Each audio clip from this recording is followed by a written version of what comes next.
আইনামা তাকুনু ইউদরিকুমুল মাউত ওয়ালাউ কুনতুম ফি বুরুজিম মুশাইয়াদা। যে যে জায়গার মধ্যেই থাকো না কেন, মরণের হাত থেকে কেউ রক্ষা পাবে না। হঠাৎ করে আজরাইল গিরাও করে নিবে, গিরাও করে জান নিয়ে যাবে, বলতে পারবে না।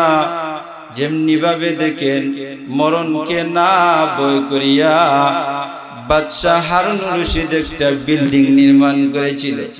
ওই বিল্ডিং নির্মাণ করিয়া রাজা বাদশাহ সবাইকে খবর দিয়েছিল, আসেন আসেন আসেন, সবাই আসেন, আমি একটা বিল্ডিং নির্মাণ করে দিয়েছি, তোমরা এসে দেখো ওই বিল্ডিংটা মজবুত আছে না নাই, ওই বিল্ডিং ভাঙবে কি ভাঙবে না, আমার মন জানতে চায়। সবাই দেখে আনন্দে আত্মহারা। ওই বাদশাহ হারুন রশিদকে বলতে আছে, হারুন রশিদ রে শুনো, তুমি যে বিল্ডিং নির্মাণ করেছো ওই বিল্ডিং কোনোদিন ধসে পড়বে না, ওই বিল্ডিং কোনোদিন ভাঙবে না, ওই বিল্ডিং এর ভিতরে মানুষ নিঃসন্দেহে থাকতে পারবে। এত আত্মহারা হয়ে গেছে, কথা শুনে আনন্দে আত্মহারা, আনন্দে আত্মহারা হয়ে সে একবার ঘরের ভিতরে যায় আর একবার বাহিরে যায়। হঠাৎ করে তাকে দেখি ওনার ঘরের সামনে একটা ভিক্ষুক খাড়া। বলেন না সুবহানাল্লাহ। এখানে সুবহানাল্লাহ বলার একটা কারণ হইল ভিক্ষুক কিছু শিক্ষণীয় কথা বলে যায়। ভিক্ষুক আইসা বলতে আছে, ও বাদশাহ হারুন রশিদ শুনো, তোমার বিল্ডিং দেখি আমাকে একটু দেখার অনুমতি দিবে? তখন হারুন রশিদ বলতে আছে, না না না, তোমাকে ওই বিল্ডিং দেখার কোনো অনুমতি দিব না, কারণ তোমার চাইতে ঊর্ধ্বে যারা আছে বড় বড় নেতা, চেয়ারম্যান, মেম্বার সবাই আইসা বলে গেছে ওই বিল্ডিং আর কোনোদিন ভাঙবে না, ওই বিল্ডিং আর কোনোদিন ধসে পড়বে না, ওই বিল্ডিং এর ভিতরে মানুষ নিঃসন্দেহে থাকতে পারবে। আর তুমি আবার ভিক্ষুক কি বলবা? ভিক্ষুক বলে, আমি কি এ দেশের নাগরিক না, আমাকে একটা অনুমতি দাও না।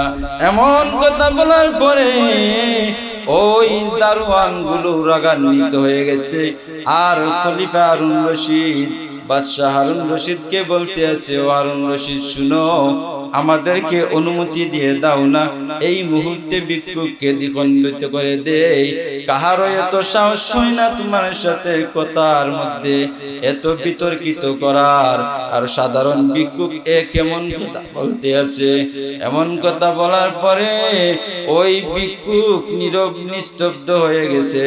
হঠাৎ করে কাউকে না বলে জোরপূর্বক ওই বিল্ডিং এর ভিতরে ঢুকে গেছে। বলেন না সুবহানাল্লাহ। আলহামদুলিল্লাহি ওয়া কাফা ওয়া সালামুন আলা ইবাদিহিল্লাযীনা ইসতাফা। أما بعد فقد قال الله تعالى في كلامه المجيد وفي فرقانه الحميد.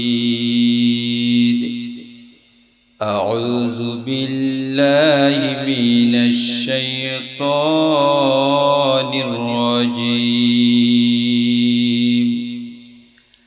بسم الله الرحمن الرحيم.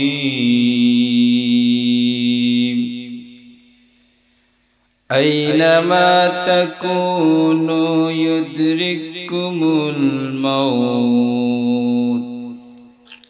ولو كنتم في بروج مشيدا. وقال النبي الأكرم صلى الله عليه وسلم: الصوم جنة. بارك الله لنا ولكم في القرآن العظيم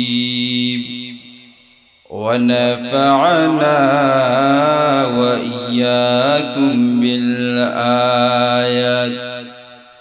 بالآيات والذكر الحكيم استغفر الله إن الله غفور رحيم الحمد لله শাহ শাফাতুল্লাহ মুন্সি স্মরণে বার্ষিক ইসলামী জলসা। উক্ত জলসার আয়োজন করতে যাইয়া আমাদের তেরোহাল গ্রামের অনেক যুবক সহযোগিতা করেছে, তাদের জন্য দোয়া করি। আমার পাশে বসা আমাদের তেরোহাল গ্রামের সুনামধন্য খতিব হযরত মাওলানা জিল্লুল হক সাহেব দামাত বরকাতু, আল্লাহ রাব্বুল আলামিনের দরবারে লাখ কোটি শুকর আদায় করি, যিনি আমাদেরকে দয়া করে মায়া করে এই রমজান পর্যন্ত হায়াত দিয়েছেন এবং সাথে সাথে একটি জান্নাতি মজমার মধ্যে আসা এবং বসা, কিছু কথা বলা এবং শোনার তৌফিক দান করেছেন। এর জন্য আমরা প্রত্যেকেই একবার কালিমাতু শুকর আদায় করি, বলি আলহামদুলিল্লাহ। গত বছর রমজানে এই গ্রামের অনেক মুরব্বী ছিলেন, আজকে তারা নাই। অনেক যুবক গত রমজানে আসিলেন, এখন তারা নাই। আমাদেরও কখন মরণ আসবে তাও বলা যায় না, মৃত্যুর কোনো গ্যারান্টি নাই। কখন কার মরণ হবে কেউ বলতে পারবে না। এর জন্য আমরা সবাই আবারও অন্তরস্থল থেকে একবার কালিমাতু শুকর আদায় করি যে রব্বে কাবা মালিক আল্লাহ রাব্বুল আলামিন আমাদেরকে দয়া করে মায়া করে রমজান মাস পর্যন্ত হায়াত দিয়েছেন। অন্তরস্থল থেকে শুকরিয়া আদায় করি এর জন্যই যে রমজান মাস বরকতময় মাস। এ মাসে মৃত্যু হওয়ার জন্য অনেকেই আফসোস করে, ঠিক কিনা? কারণ এ মাসে যদি মরতে পারে লাভবান, ভাগ্যবান। রমজান মাস 11টা মাসের মধ্যে শ্রেষ্ঠতম মাস, বরকতময় মাস। এই মাস পর্যন্ত আল্লাহ তাআলা আমাদেরকে হায়াত দিয়েছেন। এর জন্য আবারও অন্তরস্থল থেকে একবার কালিমাতু শুকর আদায় করি, বলি আলহামদুলিল্লাহ। যাই হোক, সময় স্বল্প সময়ের ভিতরে সংক্ষিপ্ত আলোচনা। আমাদের প্রত্যেকেই নিজেকে নিজে প্রশ্ন করা দরকার, নিজেকে নিজে একবার চলার ক্ষেত্রে, বসার ক্ষেত্রে, কাজের ক্ষেত্রে প্রশ্ন করা দরকার যে আমি কি। যে ব্যক্তি প্রথমেই প্রশ্ন করবে যে আমি কি, আমাকে যে আল্লাহ সৃষ্টি করছেন, আমি কি করতেছি, আমার কি করণীয়, তখন তার সামনের রাস্তাটা অটোমেটিক খোলা হয়ে যায়। কেন খোলা হয়ে যায়? যেমনি ভাবে আমরা যদি রাস্তা দিয়ে হাঁটি, সামনে যদি দেখি একটা কাঁটাওয়ালা গাছ, তখন ওই দিকে আমরা যাই না। আবার যদি ওই গাছের ডালটা রাস্তার মধ্যে পড়ে যায়, তখন ওই ডালটা আমরা কেটে দেই কি দেই না? কেন কেটে দেই? রাস্তাটা ফাঁকা হয়ে যাবে, খোলা হয়ে যাবে, মানুষ আরাম আয়েশ করতে পারবে, এই রাস্তা দিয়ে যাতায়াত করতে পারবে আরামে। এর জন্য ওই ডালটা কেটে দিই। চক্ষু আছে, দেখতেছি। এখন আমার যে জীবন, এই জীবনটা কিভাবে পরিচালনা করতে হবে, কোন অবস্থায় কখন মরণ আসবে বলা যায় না। এর জন্য যদি নিজেকে নিজে একবার প্রশ্ন করি, তখন আর অন্য কারো কাছে যাওয়া লাগবে না। সে নিজে নিজেই বুঝতে পারবে যে আজকে আমি কয়েকটা নামাজ পড়লাম, রমজান মাস আসছে, রোজা কয়টা রাখলাম? 6টা রানী রোজা। আমরা কয়টা রোজা রাখলাম? অন্য কেউ তো বলতে পারবে না, কারণ তুমি তো গোপনও খাইতে পারো, এটা তো কেউ দেখবে না। তাই নিজের হিসাব নিজেই মিলাইতে হবে। এর জন্যই আলোচনা বেশি দীর্ঘায়িত করব না। আল্লাহ রাব্বুল আলামিন আমার তেলাওয়াতকৃত আয়াতের মধ্যে বলেন, আইনা মা তাকুনু ইউদরিকুমুল মাউত। তোমরা যে যেখানেই থাকো না কেন, মরণ সম্বন্ধে আলোচনা করলে অনেক সময়ের দরকার। মরণ সাধারণ জিনিসের নাম না। আমরা অনেকেই নিজে নিজে কষ্টে অনেক কথা বলে ফেলি যে আল্লাহ আমাকে এই দুনিয়া থেকে নিয়ে যাও, আমার আর কষ্ট সহ্য হচ্ছে না, আমার ছেলে আমার কথা মানতেছে না, আমার বিবি আমার কথা মানতেছে না, আমি রাস্তাঘাটে চলতে যাইয়া অনেকের সাথে অনেক কথার মধ্যে খাটাখাটি করতে হয়, এর জন্য আমি আর সহ্য করতে পারতেছি না, এসব আমাকে নিয়ে যাও। মরণ কি সাধারণ জিনিস? মরণ সাধারণ জিনিস। কার মরণ কোন অবস্থায় হবে, কিভাবে হবে না হবে, ওই খবর কে জানেন বলেন তো? আল্লাহ। আল্লাহ অন্য আয়াতের মধ্যে বলেন, কুল্লু নাফসিন যায়িকাতুল মাউত। মানুষ মরছে, তোমাদের মরতে হবে একদিন। মউত এমন একটি শরবত, সবাই পান করতে হবে। এর জন্য আল্লাহ রাব্বুল আলামিন বলেন, আইনামা তাকুনু ইউদরিকুমুল মাউত। তোমরা যে যেখানেই থাকো না কেন, যে যে অবস্থায় থাকো না কেন, আমার হাত থেকে কেউ রক্ষা পাবে না। মরণ এমন একটা বিষয়, মরণ এমন একটা জিনিস, ওই মরণের অবস্থায় অনেক লোকের দেখবেন অনেক ধরনের কষ্ট হয়, ঠিক কিনা? ওই কষ্টটা একমাত্র ওই ব্যক্তি বুঝতে পারে যার সাকরাত আরম্ভ হয়ে যায়, যার মৃত্যুর সময় ঘনিয়ে আসছে।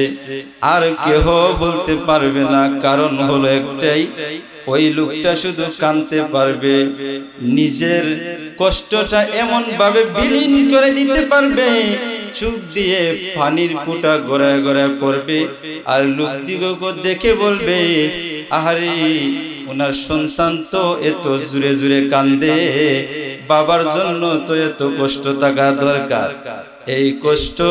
এই কষ্ট দেখায়া মানুষের কাছে তুমি পরিচিত লাভ করে তোমার কোনো লাভ ফায়দা হবে না। কারণ যে ব্যক্তির মরণ হয়েছে সে জানে মৌতের কি কষ্ট, সেই জানে মরণের কেমন কষ্ট হইতেছে। ছেলে কাঁদে, বিবি কাঁদে, আত্মীয় স্বজন সবাই কাঁদে, কাঁদতে কাঁদতে বেহুশ হয়ে যায়। ওই সময় না কেঁদে তো তোমার উচিত ছিল তাদের জন্য দোয়া করা, যথাসাধ্য তাড়াতাড়ি গোসলের ব্যবস্থা করে নাও, কাফন দাফনের ব্যবস্থা করিয়া কবরের মধ্যে রাইখে আসা, তেলাওয়াত বেশি বেশি করা, ওই আমল বেশি বেশি করার দরকার ছিল। আজকে দেখা যায় ওই সব কিছু বাদ দিয়ে কান্দা, এমন কান্দা শুরু করে দেয় যেই কান্দার কারণে অনেক লোকেরা বলেও শুরু করে দেয় যে এত কষ্ট হইতেছে রে তাদের, এত মায়ার মানুষ চলে যাইতেছে বিদায়, সবাইকে দেখায়া কাঁদতেছে, বেহুশ হয়ে গেছে, বলে কি বলে না? যাই হোক, বলতেছিলাম মরণের হাত থেকে কেউ রেহাই পাব না। আইনামা তাকুনু ইউদরিকুমুল মাউত ওয়ালাউ কুনতুম ফি বুরুজিম মুশাইয়াদা। যে যে জায়গার মধ্যেই থাকো না কেন, মরণের হাত থেকে কেউ রক্ষা পাবে না। হঠাৎ করে আজরাইল গিরাও করে নিবে, গিরাও করে জান নিয়ে যাবে, বলতে পারবে না। যেমনি ভাবে দেখেন মরণকে না ভয় করিয়া বাদশাহ হারুন রশিদ একটা বিল্ডিং নির্মাণ করেছিল, ওই বিল্ডিং নির্মাণ করিয়া রাজা বাদশাহ সবাইকে খবর দিয়েছিল, আসেন আসেন আসেন সবাই আসেন, আমি একটা বিল্ডিং নির্মাণ করে দিয়েছি, তোমরা এসে দেখো ওই বিল্ডিংটা মজবুত আছে না নাই, ওই বিল্ডিং ভাঙবে কি ভাঙবে না, আমার মন জানতে চায়। সবাই দেখে আনন্দে আত্মহারা। ওই বাদশাহ হারুন রশিদকে বলতে আছে, হারুন রশিদ রে শুনো, তুমি যে বিল্ডিং নির্মাণ করেছো ওই বিল্ডিং কোনোদিন ধসে পড়বে না, ওই বিল্ডিং কোনোদিন ভাঙবে না, ওই বিল্ডিং এর ভিতরে মানুষ নিঃসন্দেহে থাকতে পারবে। এত আত্মহারা হয়ে গেছে, কথা শুনে আনন্দে আত্মহারা,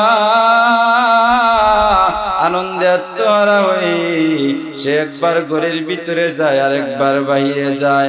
হঠাৎ করে তাকে দেখি ওনার ঘরের সামনে একটা ভিক্ষুক খাড়া। বলেন না সুবহানাল্লাহ।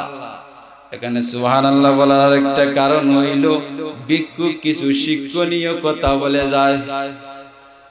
ভিক্ষুক আইসা বলতে আছে, ও বাদশাহ হারুন রশিদ শুনো, তোমার বিল্ডিং দেখি আমাকে একটু দেখার অনুমতি দিবে। তখন হারুন রশিদ বলতে আছে, না না না, তোমাকে ওই বিল্ডিং দেখার কোনো অনুমতি দিব না, কারণ তোমার চাইতে ঊর্ধ্বে যারা আছে বড় বড় নেতা, চেয়ারম্যান, মেম্বার সবাই আইসা বলে গেছে ওই বিল্ডিং আর কোনোদিন ভাঙবে না, ওই বিল্ডিং আর কোনোদিন ধসে পড়বে না, ওই বিল্ডিং এর ভিতরে মানুষ নিঃসন্দেহে থাকতে পারবে।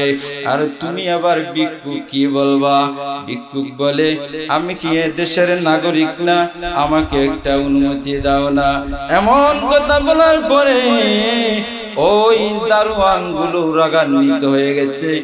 আর খলিফা হারুন রশিদ বাদশাহ হারুন রশিদকে বলতে আছে, ও হারুন রশিদ শুনো, আমাদেরকে অনুমতি দিয়ে দাও না, এই মুহূর্তে ভিক্ষুককে দ্বিখণ্ডিত করে দেই। কাহারও এত সাহস হয় না তোমার সাথে কথার মধ্যে এত বিতর্কিত করার। আর সাধারণ ভিক্ষুক এ কেমন কথা বলতে আছে? এমন কথা বলার পরে ওই ভিক্ষুক নীরব নিস্তব্ধ হয়ে গেছে। হঠাৎ করে কাউকে না বলে জোরপূর্বক ওই বিল্ডিং এর ভিতরে ঢুকে গেছে। বলেন না সুবহানাল্লাহ। ভিতরে ঢুকে গেছে, দুতলায় গেছে, তিনতলায় গেছে, উপরে যাইতেছে। এদিকে দারোয়ান গুলো রাগান্বিত হয়ে গেছে। ও খলিফা হারুন রশিদ শুনো, আমাদেরকে অনুমতি দাও না, ওকে দ্বিখণ্ডিত করে দেই। খলিফা হারুন রশিদ বলতে আছে, না, তাকে দ্বিখণ্ডিত করা যাবে না, যেহেতু ঢুকে গেছে নিচে নেমে আসো, আসার পর জিজ্ঞেস করব আমার বিল্ডিং এর ভিতরে কি ফেলো। বিল্ডিং এর ভিতরে ঢুকিয়া তার মনে মনে কোন ধারণা নিয়েছে আমাকে বলে যেতে হবে। নিচে যখন আসলো, আসার পর ভিক্ষুক তাকে দেখে ওই দারোয়ান গুলির হাতের মধ্যে তলোয়ার, তলোয়ার দিকে নীরব নিস্তব্ধ হয়ে গেছে। খলিফা হারুন রশিদ ডাক দিয়ে বলতে আছে, ও ভিক্ষুক শুনো, তুমি যেহেতু আমার বিল্ডিং এর ভিতরে ঢুকে গেছো, বলো আমার বিল্ডিং এর ভিতরে ঢুকে তুমি কি পাইলা? ভিক্ষুক বলতে আছে, ও খলিফা হারুন রশিদ শুনো, তুমি রাগান্বিত হয়ো না, আগে বলেন আমাকে কিছু বলবা না। বলতে আছে, না কিছু বলবো না।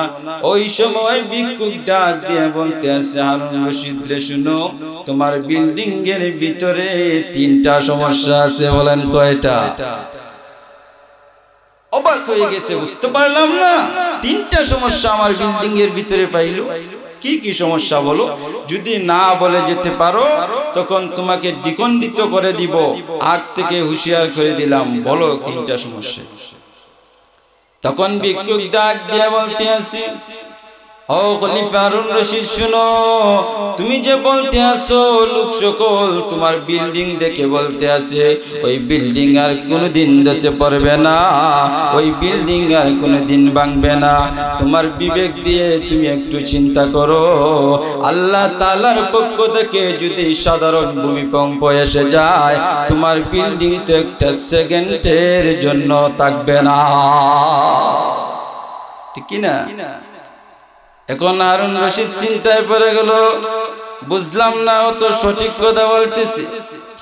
আচ্ছা বলো তো দ্বিতীয় সমস্যা কি? তখন ভিক্ষুক ডাক দিয়া বলতে আছে, ও খলিফা হারুন রশিদ শুনো, দ্বিতীয় সমস্যা হলো তোমার বিল্ডিং এর ভিতরে মানুষ নিঃসন্দেহে থাকতে পারবে, কোনো সন্দেহ নাই। তুমি কি আল্লাহকে ভয় করো না? তুমি কি মৃত্যুকে ভয় করো না? তুমি যদি এই বিল্ডিং যদি স্বর্ণ রূপা দিয়ে বানাও, এরপর ওই বিল্ডিং এর ভিতরে আজরাইল আলাইহিস সালাম যখন আল্লাহ তাআলা হুকুম করবেন অমুকের জান নিয়ে আসো, তখন সামান্য ছিদ্র পরিমাণের ওই পথ দিয়ে ঢুকো, তোমার জান নিতে একটা সেকেন্ড দেরি হবে না। এখন অবাক হয়ে গেছে, বুঝতে পারলাম না ভিক্ষুকে কি এমন উপদেশমূলক কথা বলতে আছে, আর ওরা কি বলে গেল? মানুষ তো ঠিকই নিঃসন্দেহে থাকতে পারবে না, সন্দেহ আছে না নাই? আছে না নাই? হে দুনিয়া বিভোর হয়ে গেছে, আল্লাহকে ভুলে গেছে। তখন আরেকটা প্রশ্নর কথা বলার পরে ভিক্ষুক বলতে আছে, আর বলা যাবে না, দুইটা প্রশ্নের মধ্যেই তুমি আমল করতে শুরু করো। ওই দুইটা জিনিস যদি আঁকড়ে ধরতে পারো তাহলে তুমি পরকালেও শান্তি পাইবা। এমন কথা শুনিয়া খলিফা হারুন রশিদ নীরব নিস্তব্ধ হয়ে গেছে, পিছনের সব কিছু ফালাইয়া বলতে আছে, ও ভিক্ষুক রে, তোমার কাছে আমি ক্ষমা প্রার্থী, তোমাকে আমি অনেক কথা বলা শুরু করে দিয়েছিলাম, আসলে তুমি সঠিক পরিমাণের কথা বলতেছ। ভিক্ষুকের মূল্য আছে না নাই? ভিক্ষুক কি মানুষ না? কিন্তু সে দুনিয়ার বিভোর হয়ে গেছে, দুনিয়ার পাগল হয়ে গেছে। এর জন্য আল্লাহ রাব্বুল আলামিন বলতে আছেন, আইনামা তাকুনু ইউদরিকুমুল মাউত ওয়ালাউ কুনতুম ফি বুরুজিম মুশাইয়াদা। মরণ এমন একটা জিনিস, এই মরণ থেকে কেউ রক্ষা পাইবা না। অন্ধকারে গিয়েও জান বাঁচবে না, অন্ধকারে গিয়েও তোমার জান রক্ষা করা যাবে না। যেদিন যার মৌতের ডাক এসে যাবে, আজরাইল আলাইহিস সালাম এসে জান নিয়ে যাবে, তোমার আত্মীয় স্বজন সবাই মিলে যদি চেষ্টা করে যে ওনাকে যেতে দিব না, যেতে দিব না, কিন্তু জান কোন সময়ে যাবে নিজের চোখ দিয়েও দেখতে পারবে না, ঠিক কি না? এর জন্য আসুন হাদিস শরীফের মধ্যে নবী করিম সাল্লাল্লাহু আলাইহি ওয়াসাল্লাম বলেন, আস-সাওমু জুন্নাহ, রোজা এমন একটা জিনিস, রোজা এমন একটা জিনিস যা জাহান্নাম থেকে দূরে সরায় রাখে। এখন বলতে পারেন, হুজুর রোজায় জাহান্নামের আগুন থেকে কিভাবে সরায় রাখবে? যে ব্যক্তি রোজা রাখবে সে কষ্ট করে রোজা রাখবে ঠিক, তবে আর একটা জিনিস ধারণা থাকে, আমি যদি আজকে মাটি কাটার মধ্যেই মনে করেন যাই, আমি যদি আজকে আওরের মধ্যেই কাজে যাই, যাওয়ার পরেও আমি খানা খাইতেছি না, একমাত্র কাকে ভয় করে? আল্লাহকে ভয় করে, আল্লাহকে ডরাইয়া আমি খানা খাইতেছি না, পানি পান করতেছি না। তখন এরকম ইবাদতের ফসল আল্লাহ রাব্বুল আলামিন দিবেন কাল কিয়ামতের দিন হাসরের কঠিন ময়দানে। এমন ফলাফল দিবেন যা ফলাফল আমরা জীবনও কল্পনা করি নাই, এমন ফলাফল পাইব। সঠিক পর্যায়ে ইবাদত যদি করে যাইতে পারি, আল্লাহ রাব্বুল আলামিন এমন হতে পারে ওই রোজার উসিলা করিয়া আল্লাহ তাআলা আমাদের तमाम জিন্দেগির গুনাহ মাফ করে দিতে পারেন, কি পারেন না? এর জন্য বলতেছিলাম, মরণের কষ্ট, মরণ কখন হবে, কোন সময় হবে কেউ বলতে পারবে? কেউ বলতে পারবে? ইন্নাল্লাহা ইনদাহু ইলমুস সাআহ, আল্লাহ তাআলা সব কিছুর খবর জানেন, কিন্তু কেউ জানে না। ওয়া নুনাজ্জিলুল গায়স ওয়া ইয়ালামু মা ফিল আরহাম, বৃষ্টি কোন সময় হবে, কখন হবে, মানুষের মরণ কোন সময় হবে, কোন জায়গায় হবে, কার কখন মরণ আসবে, মহিলার ঘরে সন্তান ছেলে হবে না মেয়ে হবে, এই সব কিছুর খবর কে জানে? কে জানে? আল্লাহ জানেন, আর কেউ জানে না। এখন আবার দেখা যাইতেছে আমাদের সমাজে কিছু লোক বাইর হইছে, তারা ছেলে না মেয়ে এটাও বলে দেয়। দেয় কি দেয় না? ছেলে না মেয়ে হবে এটা বলে দেয় না? বলে দেয়। শিরকি কথাবার্তা ভিতরের খবর হইয়া ফেলায়। আল্লাহ তাআলা এগুলো থেকে আমাদেরকে হেফাজত করুক। যাই হোক, বলতেছিলাম মরণ এমন একটা জিনিস, মরণ এমন একটা জিনিস, মরণ হয়েছিল আমাদের নবীজিরও, কিন্তু নবীজির যে মরণ হয়েছিল ওই সময় কেমন কষ্ট হয়েছিল। আজরাইল আলাইহিস সালাম যখন আমার প্যারা নবী জনাবে মুহাম্মদুর রাসূলুল্লাহ সাল্লাল্লাহু আলাইহি ওয়াসাল্লামের জান নেওয়ার জন্য এসেছিলেন, তখন জান নেওয়াকালীন অবস্থায় বুকের মধ্যে যখন হাতটা রেখেছিলেন, তখন আল্লাহর নবী বিশ্ব নবী রাহমাতুল লিল আলামিন বলতেছিলেন, ও আজরাইল, আমার বুকের মধ্যে তুমি কি রেখেছো? আজরাইল আলাইহিস সালাম বলতেছিলেন যে আমার তো হাত রেখেছি। আল্লাহর নবী বিশ্ব নবী বলতে আছেন, না না আজরাইল, আমার মনে হয় আমার বুকের মধ্যে একটা উহুদ পাহাড় রেখে দিয়েছি।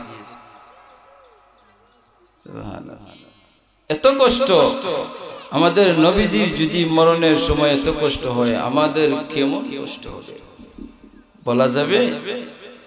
বলে শেষ করা যাবে? শেষ করা যাবে না। এর জন্যই আমাদের করণীয় হলো, রমজান মাস আসছে, রোজা রাখতাম, হালাল খানা খাইতাম, হক কথা হইতাম সবাই, এবং আল্লাহকে বেশি বেশি ভয় করতাম, নামাজ বেশি বেশি আদায় করতাম। ইবাদতের মাস, শ্রেষ্ঠতম মাস রমজান মাস। রোজা যদি আমরা সঠিক পর্যায়ে আদায় করতে পারি, কাল কিয়ামতের দিন হাসরের কঠিন ময়দানে ওই রোজায় আমাদের জন্য সুপারিশ করবে কি করবে না? করবে। আল্লাহ রাব্বুল আলামিন যেন আমাদের প্রত্যেককে এই রমজান মাস, বরকতময় মাসের উসিলায় জীবনের সমস্ত গুনাহগাতা মাফ করে দেন, এবং আমাদের প্রত্যেককে 30টা রোজা সঠিক পর্যায়ে আদায় করিয়া বেশি বেশি আমল করার তৌফিক দান করেন। সকলে বলি আমিন। আর একটু জোরে বলি না আমিন। ওয়া আখিরি দাওয়ানা আলহামদুলিল্লাহি রাব্বিল আলামিন।